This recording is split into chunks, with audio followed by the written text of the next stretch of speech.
O centro é a entidade estudantil mais antiga do país, de 1932. Surgiu com um objetivo diverso, né? Não só de organizar as lutas específicas dos estudantes, as lutas gerais da sociedade brasileira, e também tinha todo um trabalho social aqui na Baixada. Era uma instituição extremamente organizada, organizadíssima.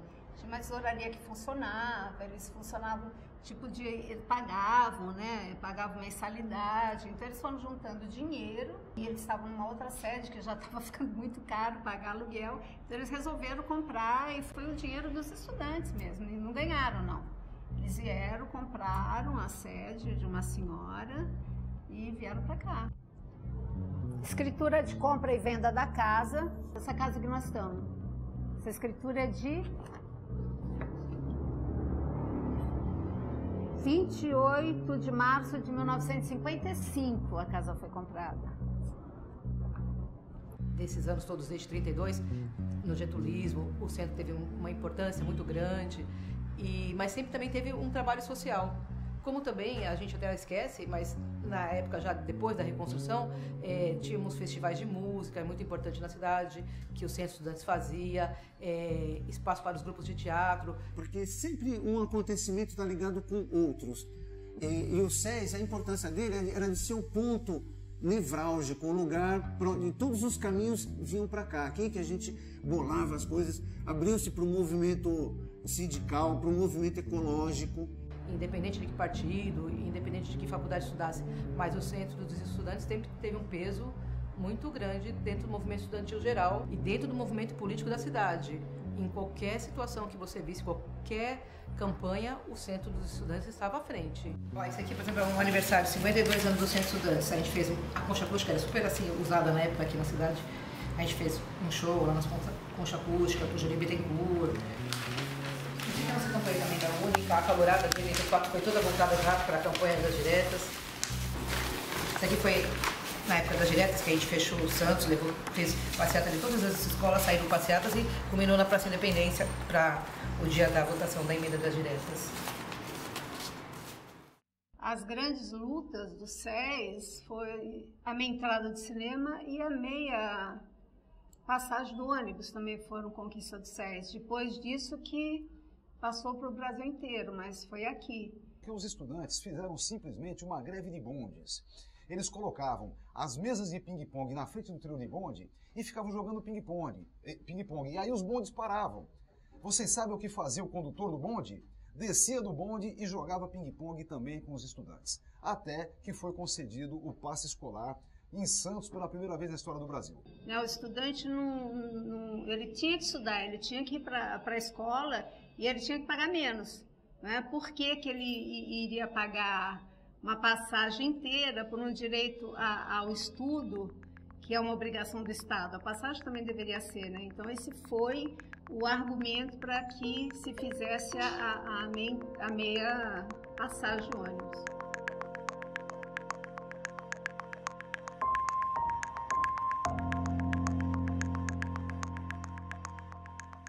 Em 1964, a ditadura fechou simplesmente tudo. Veio o golpe militar ou civil-militar, como se fala hoje em dia, e fechou tudo o que havia de mais importante. A UNE foi derrubada, queimaram na Praça do Flamengo a sede da UNE, todos os trabalhos culturais foram interrompidos E o Centro de Estudantes, que era importantíssimo na época, também foi fechado. Totalmente arbitrária, ela foi fechada pelo artigo 228, que não podia, o Centro Estudantil não era uma entidade estudantil, um DCE, um diretório acadêmico, que esses sim eram fechados por esse artigo, o Centro Estudante não era.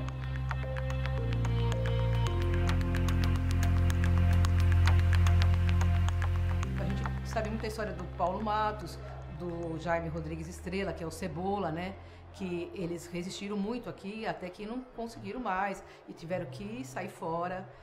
O Cebola, por exemplo, sofreu várias torturas e a gente convivia muito com ele e ele tinha muitas sequelas da tortura que ele sofreu. E a partir de 68 ela começa a atingir a área política, a intelectualidade, de uma forma mais generalizada. E o estudante, nesse contexto, era a voz que ainda restava, já que os sindicatos já estavam tomados, já tinham sofrido intervenção, o que restava era o movimento estudantil. Com o fechamento em 68, efetivamente ficou fechado até 1980. Ou seja, de 68 a 79, o movimento estudantil ficou muito reduzido, diminuído, como ficou no Brasil inteiro. Foram momentos muito difíceis mesmo durante a ditadura. Isso aqui foi palco de grandes discussões, de congressos, de lutas estudantis e de acreditar que nós estávamos mudando o Brasil. E realmente nós estávamos. É isso. O Jabás Passarinho passa para uso do projeto Rondon e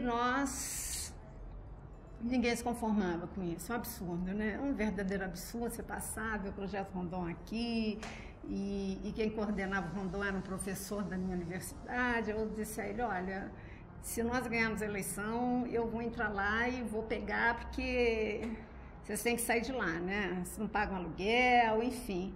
Aí ele falou, olha, se você ganhar a eleição, Nancy, eu vou tirar o Rondon de lá. Falei, prometido. 24, 25 e 26 de abril de 1980, nós fizemos na Faculdade de Arquitetura e Urbanismo o Congresso de Reconstrução do Centro de Estudantes. Olha, votaram 17 mil estudantes na eleição direta. E, para minha grande alegria, a minha chapa, a chapa que eu participava, que chamava Todo Mundo no Centro, ganhou. E eu fui secretário-geral do Centro de Estudantes naquela primeira gestão. Essa aqui é a chapa, mas a gente deve trazer. Essa aqui é a chapa Autonomia, que a Nancy foi presidente. E foi a Autonomia, que essa foi a diretoria que retomou a sede, né? Nós marcamos um ato público, marcamos uma série de eventos culturais na Concha Acústica, num monte de lugar, falamos que ia ser só um ato público. Aí nós falamos, não sei o quê, Centro de Estudantes, convidamos todos a entrar. Aí acenderam as luzes, todo mundo ficou assim. A Milane falou, desce desse muro que você vai levar um tiro. Cheio de polícia em volta. Aí nós entramos na sede e ficamos aqui até março para garantir a nossa posse. E está aqui até hoje, né?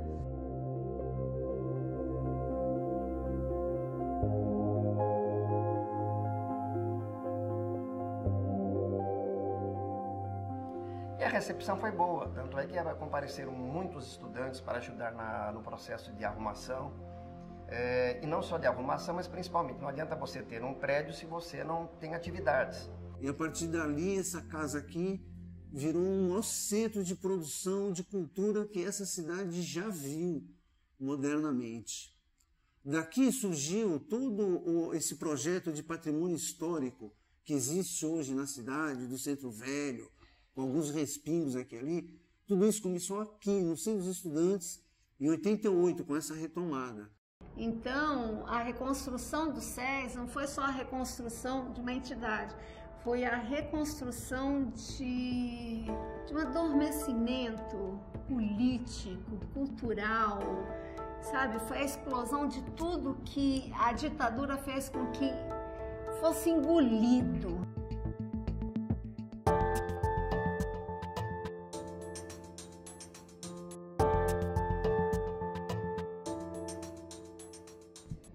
O SES atualmente não consegue promover grandes lutas mas ele está aberto, é um espaço aberto. E se os estudantes quiserem se organizar aqui, eles vão ter as portas abertas para fazer reunião, para se organizar. No momento,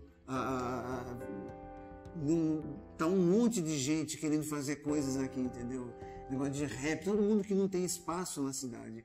E isso, o SES é uma mãe. Bom, o SES já desempenhou um papel muito importante aqui na cidade e tem tudo para voltar a desempenhar esse papel, né? De ator político, de contestação, de não ser só sim senhor, obrigado, como é atualmente na cidade. É bem difícil ter uma força política de contraponto, né? Eu acredito que o centro estudante tenha que ser revigorado, que ele tenha que ir para o estudante, que tenha que ter um estatuto digno dos estudantes, não que seja um estatuto que atenda ao interesse de alguns, só que não é casa de ninguém. Os universitários hoje devem ter como sua responsabilidade, sua verdadeira obrigação, reconstruir a sua entidade. Vir participar. Reconstrução de verdade só se faz a partir das entidades de base. E voltar a fazer o que o SES nasceu para isso, né? Para fazer movimento estudantil, para ser um contraponto com um enorme tubarão do ensino que só quer abocanhar dinheiro. O SES tem tudo para voltar a ser um grande ator aí, político da cidade de Santos, né? É uma pena que, assim, é uma situação passageira, né? Você é estudante durante algum tempo só, né? Então isso também acho que acaba afetando um pouco a entidade. É diferente de um sindicato, que ele se fortalece, os anos passam, o pessoal continua sendo metalúrgico, continua sendo portuário. E no caso do estudante, não, é uma fase curta, né? Mas muito intensa, que as pessoas têm que viver isso.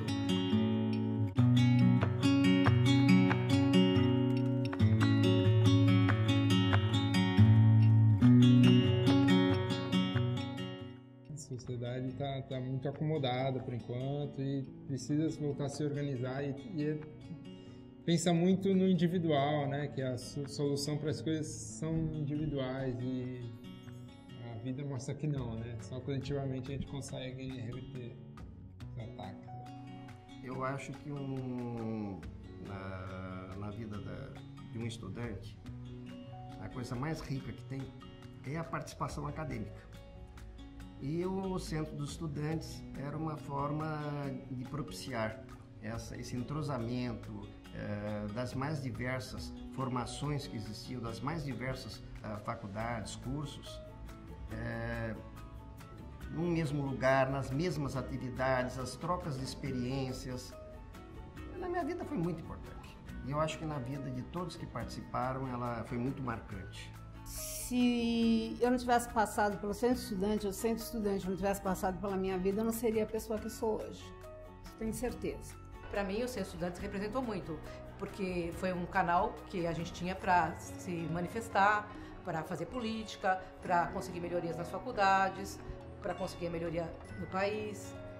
Ensinou que a gente só consegue as coisas se organizando, em grupo, coletivamente, não individualmente, com um advogado indo lá tentar reverter uma situação de aumento da mensalidade ou qualquer coisa assim. Só coletivamente a gente consegue as coisas. A gente teve várias vitórias que mostraram isso pra gente. Esse é o número 1 da retomada do jornal do SES. A gente resgatou o nome Eu Estudante, um jornal antigo do SES dos anos 80. Olha o tipo de folheto que a gente fazia para chamar a atenção do estudante. A rainha do sexo contra os 7 samurais. O livro Olga, do Fernando Moraes, ele foi lançado em São Paulo e a segunda noite de autógrafo foi aqui em Santos, aqui nesse espaço, que o Fernando Moraes veio e doou toda a renda para os estudantes de Santos. Então foi aqui. Várias coisas assim, importantes sempre aconteceu aqui.